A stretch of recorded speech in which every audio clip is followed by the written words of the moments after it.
Hello, my dear friends. I'm Samantha, and welcome to the Sedge Circle podcast. How are you today? I truly hope you are well. The other day, my lover was listening to a podcast as he got ready to go to work. And out of the corner of my ear, I heard a woman say, "Nature is evil." Naturally, this got my attention. I asked him, in what context are they saying nature is evil? Because I had not been listening. His response was that they were talking about people who hurt people, psychopaths, sociopaths, dictators, and so on. That these people were confirmation that nature is, or at least can be, evil. This gave me pause. If humans are a part of nature, and nature makes those humans, is nature evil? I'm always open to have my ideas challenged, even if it feels uncomfortable. After all, that's how we learn, and that's how we grow. I sat and thought about this, and after a few moments, I sat down and began writing this podcast. Now, even if nature was evil, it wouldn't be completely evil, because conversely, there's always good to be found, at least related to how humans define good and evil, anyway. I have always held the belief that nature is, at least realistically, neutral. If nature cared about anything, it would be the continuation of the cycle of life. But nature does not care about anything, and it's not personal. Nature just is, which is something very hard for many people to wrap their mind around, especially since in our society we've been given the idea that higher powers sometimes act out of jealousy, anger, and so on. But nature acts out of necessity, the necessity to maintain life, no matter how weird that might look to us. I suppose this could be defined as mysterious ways, but they're ways we just don't understand yet. But back to evil humans. So, is nature evil because there are evil humans? No, I don't believe nature is evil. Brutal, yes. Harsh, definitely. But nature does not harbor a malicious intent on what it does. It just does. And I suppose this depends on what your definition of evil, or even who is defining it in the first place. At one point in time, medicine was considered evil. And we all know that witchcraft was considered evil. And even something as simple as Dungeons and Dragons was caught up in the satanic panic. All these things at one point to one person were considered evil. And hopefully, we know better now. One of my favorite conundrums presented in college was, if stealing is evil, and someone steals a loaf of bread to feed their starving family, are they evil? Death isn't evil. It's a natural part of life. But that doesn't stop people from equating death with evilness. Villains often think of themselves as heroes, and more often than not, believe they are doing the right thing. Evil is something we will forever be trying to define. Now, I believe these people, the ones who hurt others, and especially find joy in it, are the result of disconnect and suffer from an imbalance. This could be anything from a chemical imbalance in their brains, an imbalance of care as a child, or an imbalance in their current lives, or even all of the above. No matter what it is, it's an imbalance. And this is not in any way a judgment, simply a reality and an observation. No judgment attached. We experience imbalances all the time. If someone has chronic depression, they have an imbalance, whether it be chemical, regulatory, or situational. If we have a sour stomach, most likely an imbalance. And many of the imbalances we face are social as well. Our current society, specifically in the US where I live, does not promote or support a balanced way of living. Even though we work hard, many of us are living paycheck to paycheck and have little time for personal exploration, let alone time to spend with our friends and loved ones. We're tired, we're overworked, and craving connection. I also believe these imbalances can be generational. It's no wonder there are countless cultural beliefs that what our ancestors did affects us today. Science is even in the process of discovering just how certain things, right down to our brain chemistry, are influenced by lives of our ancestors. And we are always working to maintain this balance.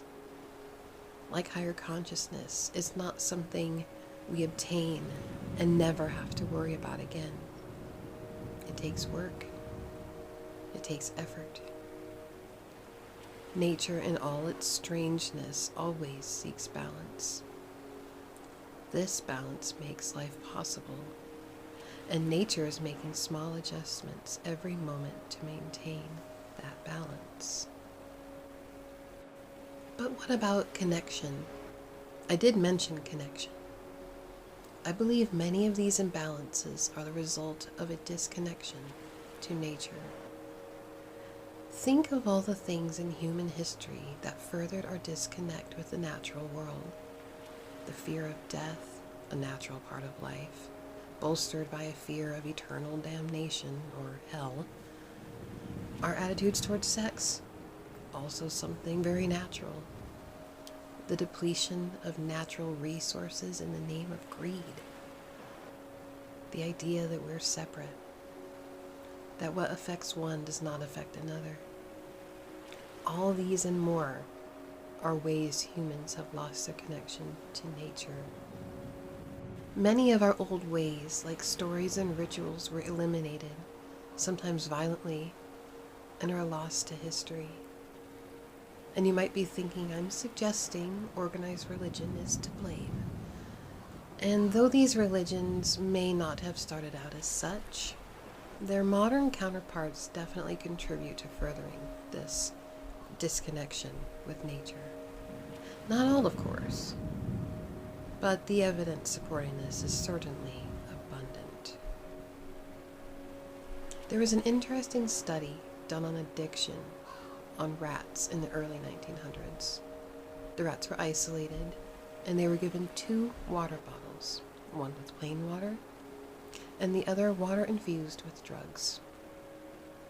The rats in this study became addicted to the drugged water. They wouldn't eat and often died of their own neglect. However, in the 1970s, a series of similar studies was done. Psychologist Dr. Bruce Alexander created something called Rat Park.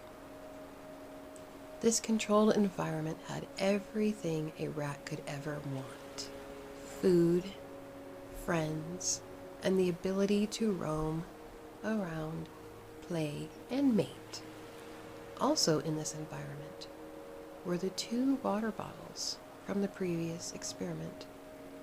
The rats in the study did not become addicted to the drugged water and would often ignore it completely. The Rat Park experiment changed the way we viewed addiction and suggested environment as well as stress plays a large role in addiction. Though some of us might be more genetically predisposed to addiction, these experiments suggested this was not the only factor. My lover and I have a saying: happy, healthy people don't do harmful things. Desperate people do desperate things. And humans have created desperate situations for millions over greed and power. In the end, I do not believe nature created these people. I believe people created these people. Humans are special in that they have consciousness. They are aware they exist. They also have thumbs usually, and the ability to make and use tools. And while we are a part of nature, these gifts put us in a place of responsibility for how we interact with nature.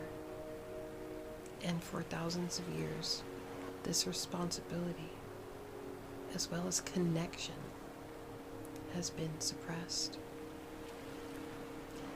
This entire podcast is, in essence, a verbose way to pose the age-old question of nature versus nurture. When studying this concept in college, we came to the conclusion that nature loads the gun and nurture fires it, meaning some people are genetically predisposed to some characteristics, and how those characteristics are expressed, or even expressed at all, is a result of their nurturing. But I can't help but wonder what role human hands have played in the loading of this proverbial gun as well. Now, as always, I have a disclaimer for my opinion. Firstly, it's my opinion. Secondly, I am not a doctor, and I do not pretend to have a strong grasp of the biology of mental illness. I will always be an advocate for mental health, as well as those suffering with mental illness. Also, my opinion on this subject is most likely only one part of the equation, and even I don't know or understand the mysteries of nature. Oversimplification and generalization is never my goal, but I only have so much time to express my ideas on this podcast, so I have to keep things relatively simple. My goal is to present an idea to be considered later by my listeners, and I'm always open to discussion. In the end, I do not believe nature is evil, which was the original thought that inspired me to write this podcast. Nature just is. As many of you know, I am a big Tolkien fan, possibly even a little nerd about it. So I will leave you with this quote: "If more of us valued food and cheer and song above hoarded gold, it would be a merrier world." Care for one another. Show up where you are needed and do what you can. And care for yourself. All these things are a legacy of love. And who knows? Maybe by doing this, we can thwart the evil. And maybe we too can make the world a merrier place.